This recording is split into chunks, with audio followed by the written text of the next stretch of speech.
We'd locked up at the back. Daisy didn't want to be early, so she was looking through tunes on her phone. We were just going to drive around for a bit, kill some time. I went through to chuck out any stragglers, and I remember thinking there was nobody there, but then I noticed him. He had a hat on, a beanie, and gloves.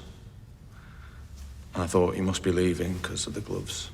He stepped forward, and I think that's when Daisy saw him, recognized him. Then, it's weird, it just all feels like it happened dead fast. And really slow, too. I saw the glass. I thought it was probably water, I don't know, but the way he picked it up, it was like he had to be careful. And he said something about how no one would want her. And I thought he was going to hit her or something, so I jumped in and then...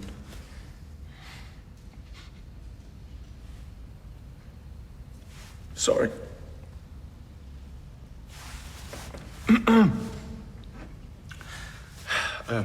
I felt it hit me, and there was just this moment of nothing, like, what's just happened, you know?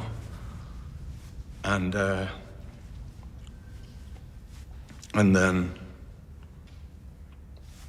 the pain. It's just pain. It's like I had to, felt like I had to pull my face off, you know, to like take it away.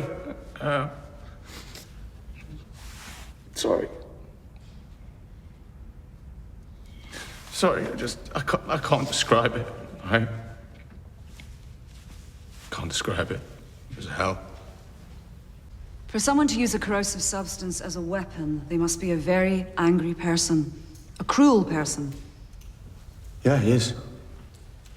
Let me ask you about your relationship with Daisy Midgeley. Miss Midgeley has already told the court that she deliberately broke up your relationship with Alia Nazir. Is that true? Yes. And then you and Miss Midgeley had a relationship? Yeah, not for long. A month or so. Why so short? She fancied Daniel. How did it feel to be dropped so quickly for Daniel Osborne? Well, it wasn't great, but, you know, I forgave her. We became mates.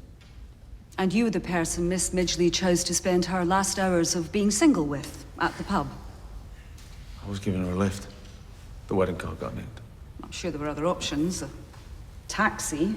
What are you trying to say, right? We're mates. She's got Daniel and I've got Crystal, so... Apologies, I wasn't intending to make you defensive. What did you know of Miss Midgeley's relationship with Mr. Rutherford? Stalking's not a relationship. He never left her alone, I know that. You witnessed this, firsthand. She told me. Miss Midgeley told you that Mr. Rutherford had made her life, in her words, miserable. Yes. How did that make you feel? Well, it was horrible for her. She was in bits. He wanted locking up. You thought he should be locked up? Definitely. Mr. Connor, are you in love with Miss Midgeley now? No. At the time of the attack? No. Why are you asking me this? We should be talking about what he did, right? Did she ever give you the impression that you were special to her? An option? Why don't you just say whatever it is you're trying to get at, all right? The witness needs a break, Your Honor. Witness needs a break, Your Honor. No! I'm fine. I'm all right. Sorry, Your Honor. I'm all right. Thank you. Cheers.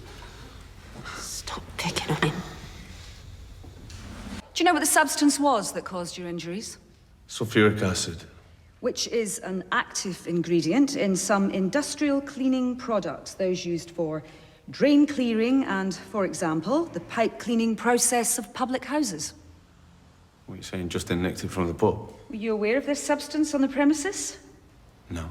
You work in a bistro. Is it used there? I don't know. I'm not the cleaner, am I? Why? I put it to you that at the time of this attack, you were in love with Miss Midgeley.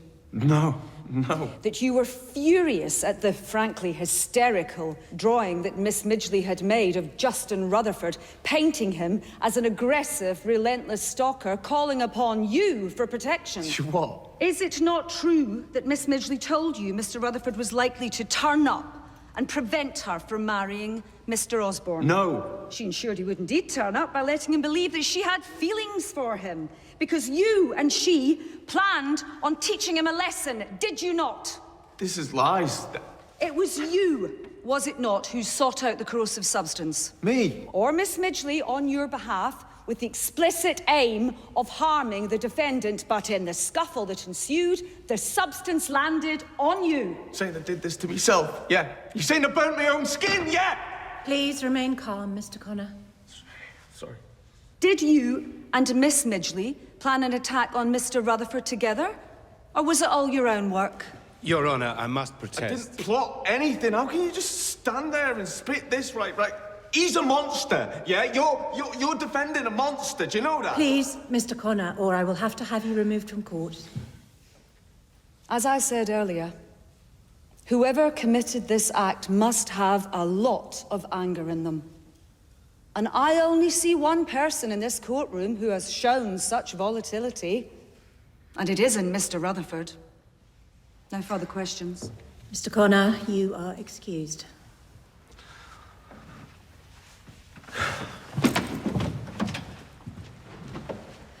Any further witnesses? No, Your Honor. Then let us hear from our defendant.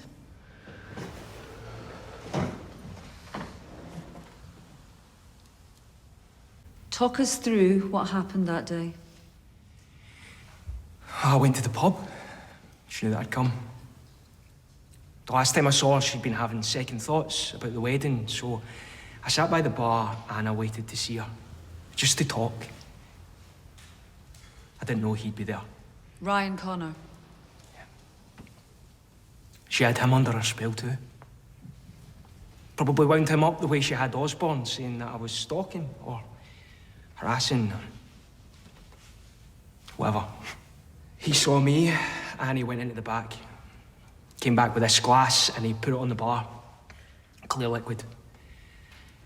I stood up to see what it was and Daisy came in through behind him. I'm sure that she put him up to it. He picked it up as I got nearer and, I could just tell something wasn't right. His face, it was just twisted. Angry, but he was careful how he held it. It all just happened so fast, but he pulled back as if to throw, and I reached up to push his wrist, but the glass, it sort of swung back towards him, and he put his arm up to stop it, but it hit him. The liquid all over. It was just horrible. Just horrible. I heard him scream, and the glass had just smashed, and I panicked. I thought they might have some more, so I ran. I can still see it. Still hear it.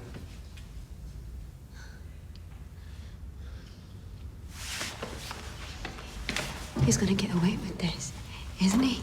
No. He is.